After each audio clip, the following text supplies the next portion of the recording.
খিদাও লেগে যাচ্ছে। এবার আপনার মেয়েকে একটু ডাকেন। হ্যাঁ হ্যাঁ ডাকছি। এই রীতি যা বুড়ি খেলি আয়। ঠিক আছে মালিক, নিয়ে আসছি।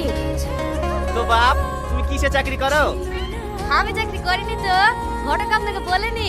আমার একটা শপিং মল আছে, আমার আন্ডারে তো 50 টা লোক চাকরি করে। কি তুমি ব্যবসা করো, সরকারি চাকরি করো না?